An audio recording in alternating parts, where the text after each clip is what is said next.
Call me Fuego, 93 like me. Fire in the sheets, spending summers on the sea. Quedo, no way home. Bearfield life on Rodeo. The most impressive about this run, obviously a lot of impressive things about this run for them, but that's pretty cool. Speaking of impressive runs, I just have to point out that Adam was #1 frags in that last game after being solo for so long and running over somebody. That just made me happy. I don't know why. Whenever you see like a player be able to rise and find the opportunity, sure, he didn't win the round, but he managed to get a lot of points for his team.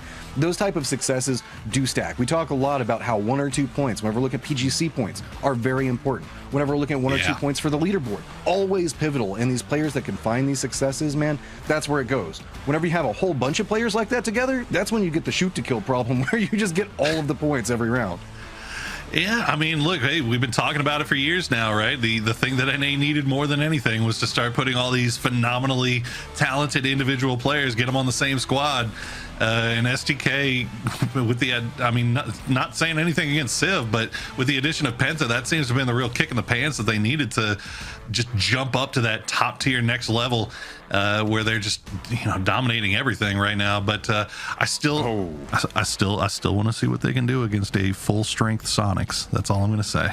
Yeah, I mean, whenever you're talking about teams, with PGIS, we saw SONIQS coming in. I do want to note this is a interesting circle. I mean, most teams are going to opt to play it in the north, but there is the offhand opportunity to the south.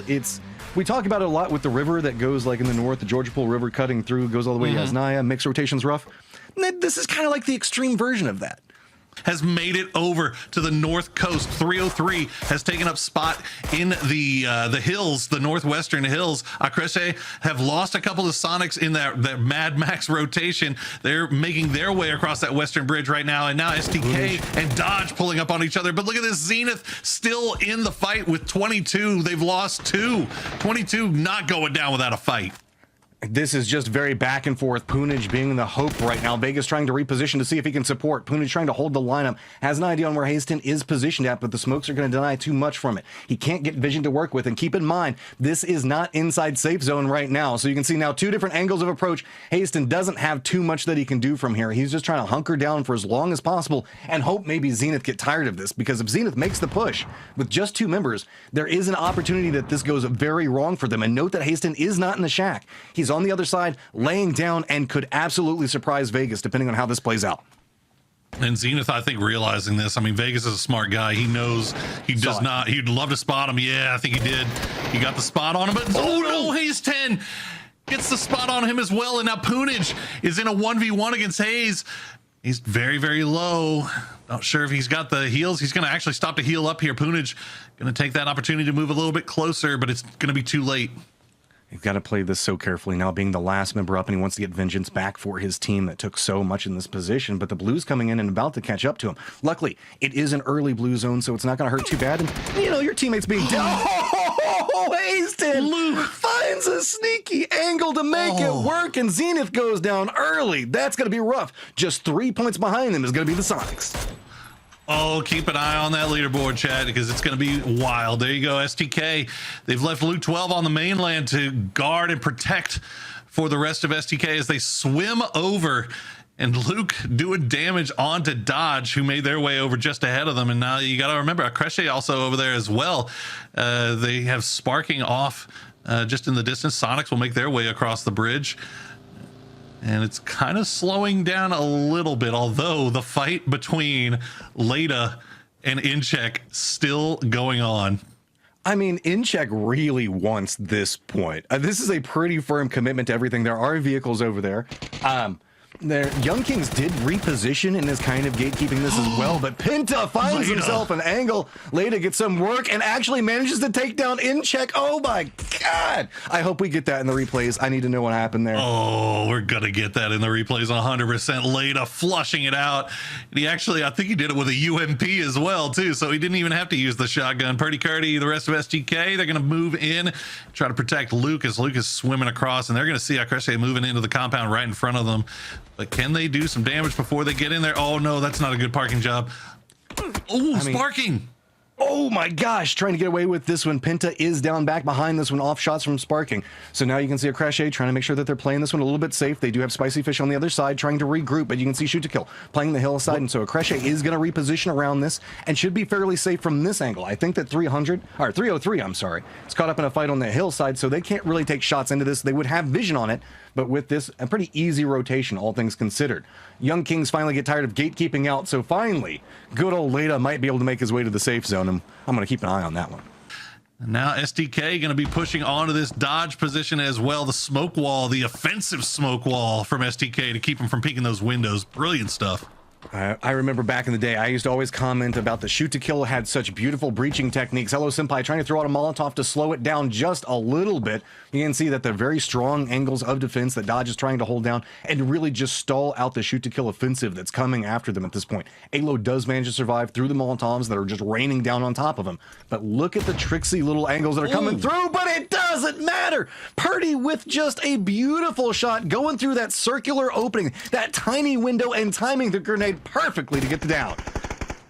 If we can just use throwables all the time, Kurt would be absolutely insane. Hikerman trying to hold that angle, but he just misses Alo. That AK could do some big damage. It's not going to matter. Alo quick with it. He's going to find the knock, get the flush on the lamp as well, and STK breaching. Hello Senpai, the last one remaining. STK going for these heals, though. I don't think he's going to have a chance to get them while they're low. Yeah, Hello Senpai, I mean, you can see trying to find some type of sneak. He tries to go for some shots, gets some damage in, but doesn't get the down. He's now revealed too many opportunities, but does manage to line up on a one. Gets a second one, but it's not enough. Penta pops off whenever it's pivotal. Oh, Penta. He put a bullet in the back of Kurt's head, but that was just so Kurt would get out of the way so he could kill the man. Hello Senpai does go down. SDK should be able to reset easily here. Spicy Fish, meanwhile, they are going to be taking some shots over towards Durney. Durney did take out all of Old Times, so that was 4 kills picked up for them. They lost 1 in the process. Lose 1 to Spicy Fish here. They're down to 2 and wrapping low as 303 has the best position here, but now they've got this down on Trisk. He's going to get flushed as well. Oh. Yeah, he crested that hillside just with a little bit too low of life. Emmy, the last one up. And you can see, again, we've been talking about those middle of the pack. Well, I don't even say those upper middle of the pack teams, really 2nd through 7th right now, constantly contesting against each other. Still having opportunity, but you can see that Durney and Oath pretty low, only having 1 member still up, but opportunity starting to pop off for Spicy Fish. Enrage gonna lose member. Eisen goes down to Emmy, who's still just trying to rack up as many points as he can, and that's what you got to do in this position. Every single point that you pick up right now is absolutely pivotal. He knows the fact that Enrage has to make a move towards him. Smokes down, he should hear this vehicle approaching. Is he gonna spot it out? Instead, gonna juke into a vehicle of his own to try to deny the shots off of it. I like to play, prepping it out, seeing if maybe he can get a spicy toss onto this one, and I love the defensive play off of it. Molotov on top of him, though. That's not going to protect him. He's in some trouble. 2 different angles now coming after him, and it's going to connect. Balkan's going to get it. Enrage manages to take down Dirty. Oh, the car defense against the Molotov only works if you're not hanging out the window, my dude. He does go down. Enrage will pick up that one. Spicy Fish, meanwhile, 4 kills in the bag. They are coming in from this eastern side. They've got 303 in front of them, and unfortunately, the 303 H11 Junior is now down as well. So despite the fact that T-Plant sent it over here very early with the foresight, I guess, for 303 to take that military island position, things kind of falling apart slowly for 303 here. Oh, Spicy Fish and Sharp Shot has a beautiful position onto this. I don't think that Enrage knows what's up. Information's been fed over, but nice response coming out from this. Siv's got the high ground onto it, but Enrage just goes down in a heartbeat. Wow. Kanan and Roth popping off big. That's efficient. That's how you like to get it done quickly. It looks like Shoot to Kill might be donezo here.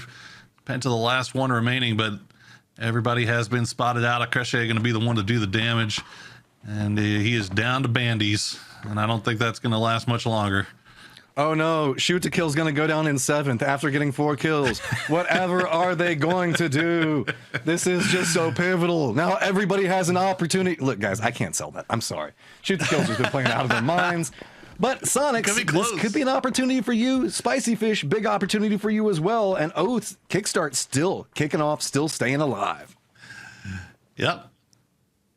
So much for SDK. At least we don't have to talk about him for this one. SONIQS still alive, though, coming in from that western side where they've been hanging out and dominating from those hillside position. They've got 4 kills already. 1 left up for Oath is going to be Kickstart. You can see him just kind of hanging out down there, hiding behind a rock just on the edge of circle. We still got 2 up for gas cans as well.